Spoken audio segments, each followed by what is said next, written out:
Good morning friends, আমি সুরজিৎ আর আপনারা আমার সঙ্গে দেখছেন আমার চ্যানেল ট্রাভেল দ্য ওয়ার্ল্ড। আজকে কলকাতা এয়ারপোর্টে পৌঁছে গেছি।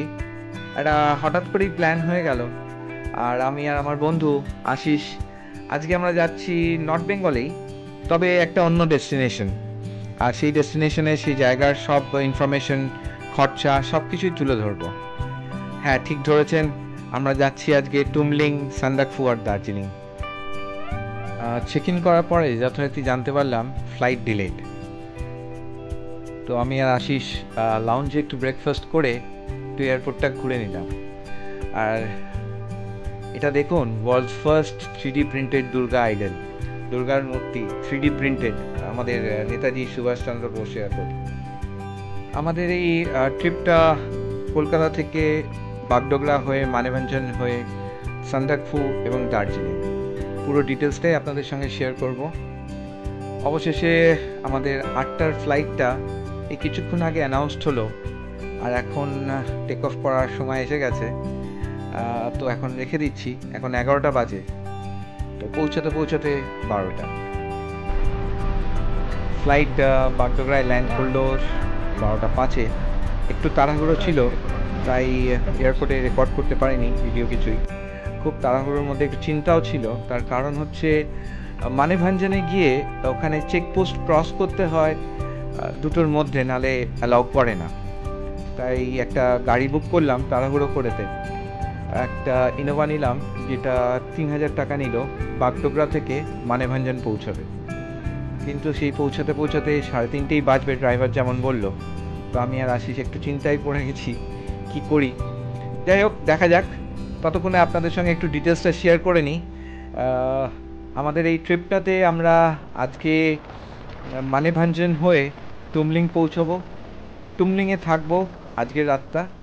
কাল সকালে টুমলিং থেকে চলে যাব সান্দাকফু, এবং সান্দাকফু ঘুরে পরের দিনকে আমরা যাব আপনার ফালুত, এবং তারপরে চলে আসবো দার্জিলিংয়ে আবার 2 দিন থাকবো।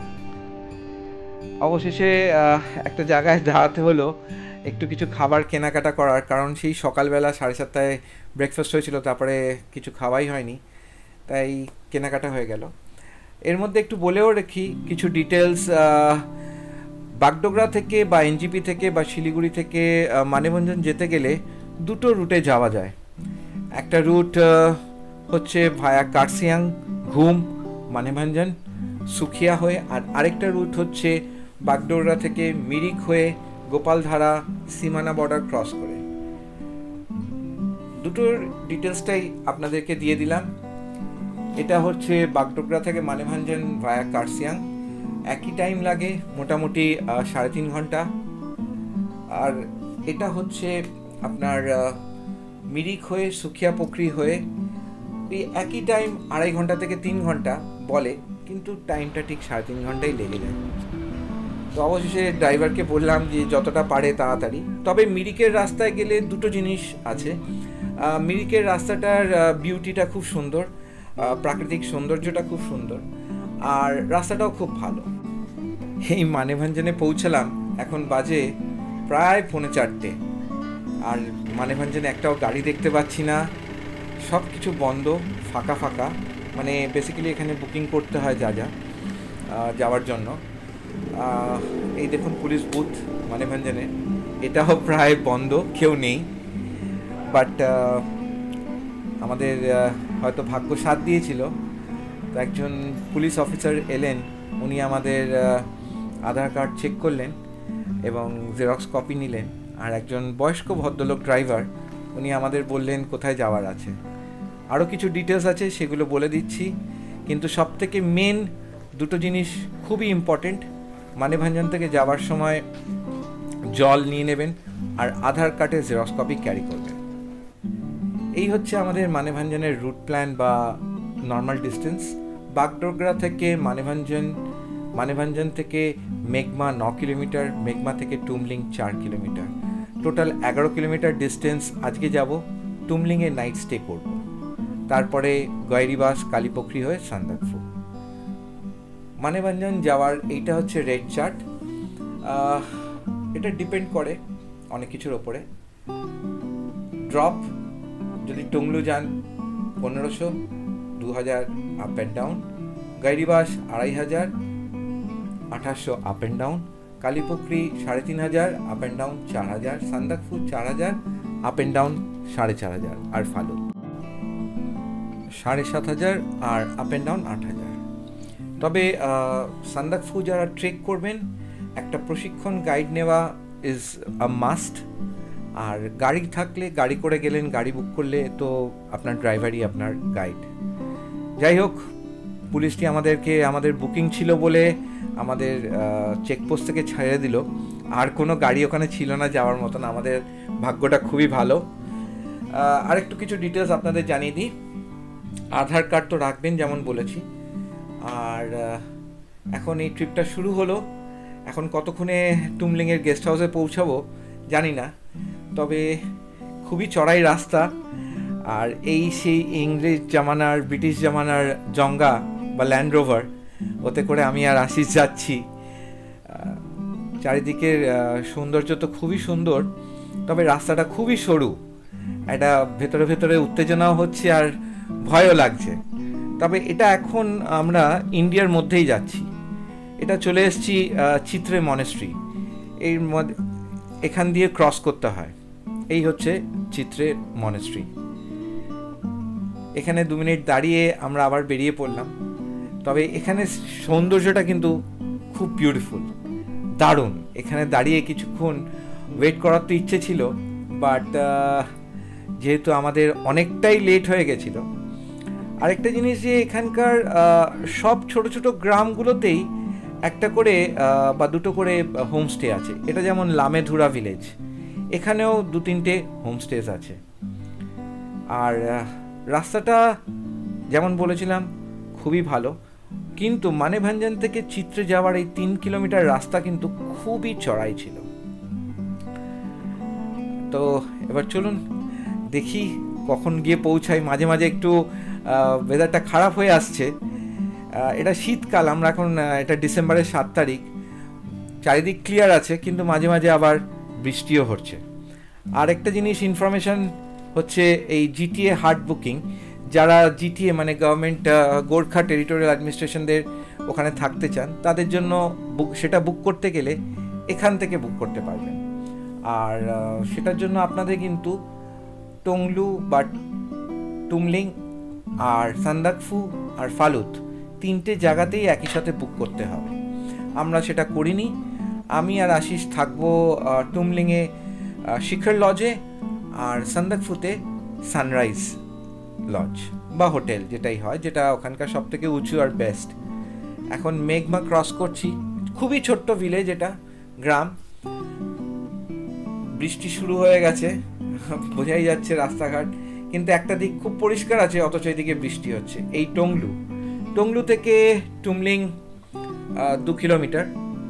প্রায় এখন অনেকটাই সন্ধে হয়ে এসছে এবং আমরা কতক্ষণে পৌঁছাবো জানি না। 2 কিলোমিটার তো জানি, আর বৃষ্টিও পড়ছে। এতটাই অন্ধকার হয়ে আসছে রাস্তাঘাট, কিছুই দেখা যাচ্ছে না। খুব কষ্ট করে এই ভিডিওটা তুলেছি। যাই হোক, টুমলিং পৌঁছাতে আমাদের অনেকটাই দেরি হয়ে যাচ্ছে, তো বাইরেটা আর কিছু দেখতে পারবো না।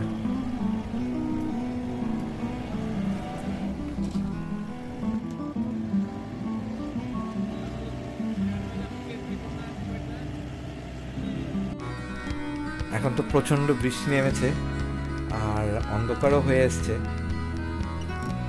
তো প্রায় 6:45, 7টা বাজতে চলেছে। আমার মনে হয় আরও কিছুক্ষণ সময় লাগবে আমাদের গেস্ট হাউসে পৌঁছতে।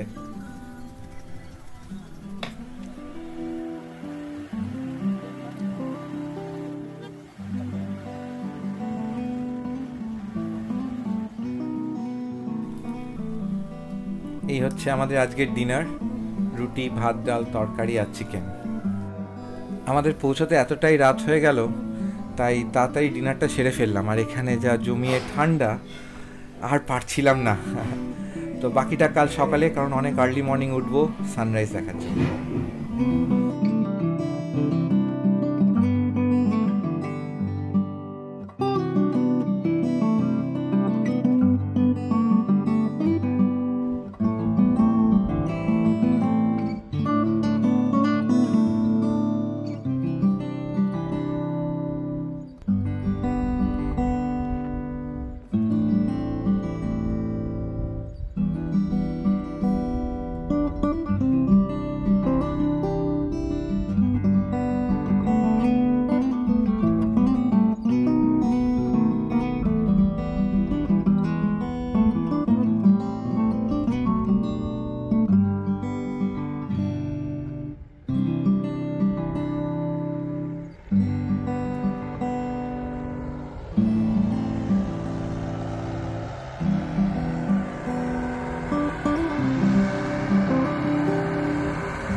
ফ্রেন্ডস, আশির সাথে আমি এখন পৌঁছে গেছি টুমলিংয়ে।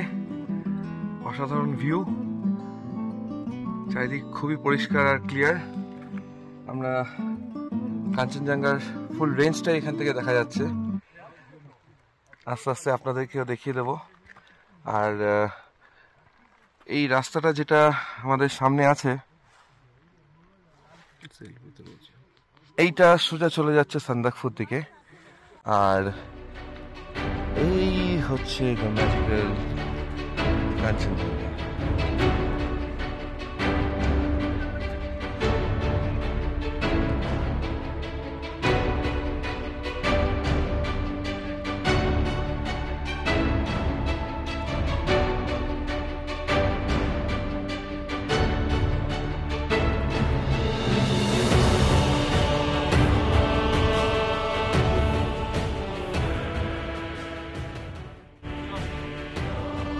এটা হচ্ছে টুমলিং এর ভিউ পয়েন্ট।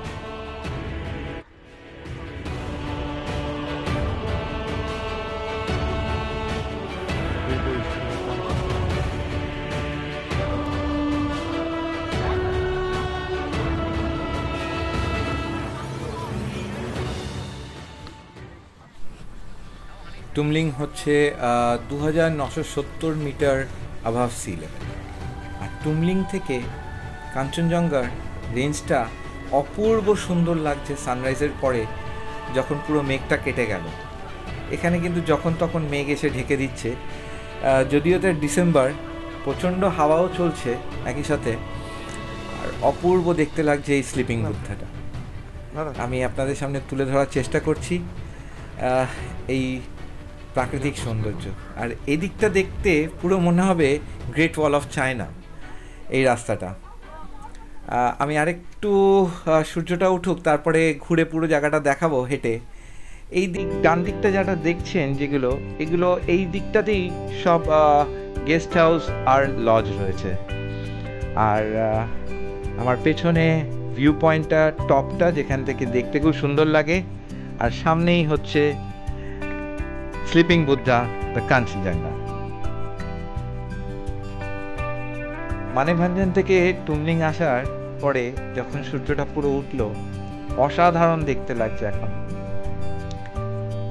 এই রাস্তাটা ইন্ডিয়ার দিকে, আর খুবই ভালো রাস্তাটা, খারাপ নেই। এই বাদিকটা হচ্ছে নেপাল আর ডান দিকটা হচ্ছে ইন্ডিয়া। এই দেখুন, এই পাথরটাই হচ্ছে মার্ক করে দেয় এদিকটা ভারত, ওদিকটা নেপাল। ভারত। তো টুমলিংয়ের এগুলো সব গেস্ট হাউস। আর আমরা যে গেস্ট হাউসটায় আছি সেটা একটুখানি এই রাস্তা দিয়ে নিচে নেমে যেতে হবে। এই দূরে এই লাল অ্যাসবেস্টের ছাদটা, যেটা হচ্ছে শিখর লজ, সব থেকে ভালো এখানকার স্টে। খুবই ভালো ছিল, এবং রাত্রে ওয়ার্ম ব্ল্যাঙ্কেটও ছিল। আর এবার টুমলিংয়ের চারিদিকটা ঘুরে দেখি।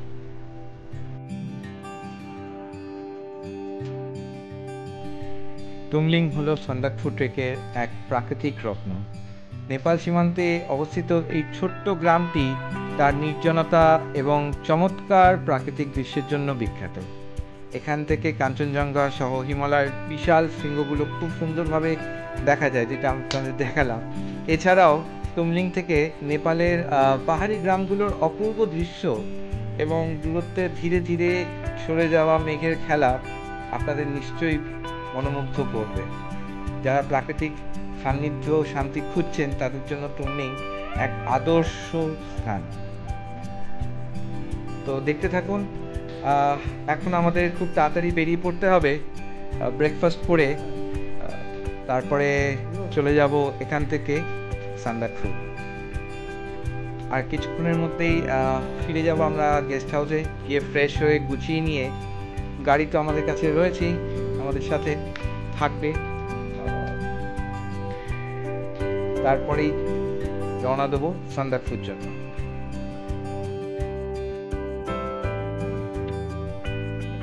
টুমলিং থেকে সান্দাকফুর দূরত্ব হচ্ছে প্রায় 19 কিলোমিটার।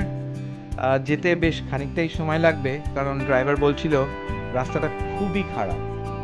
তো দেখা যাক, রাস্তাটাও দেখাবো এবং বাকি যা যা দরকার পড়ে সেগুলো বলবো। আর এখন সময় হয়ে গেছে, আর ওয়েট করতে পারছি না। গেস্ট হাউসে গিয়ে গুছিয়ে নিয়ে প্যাক করে ব্রেকফাস্ট করে বেরিয়ে যাব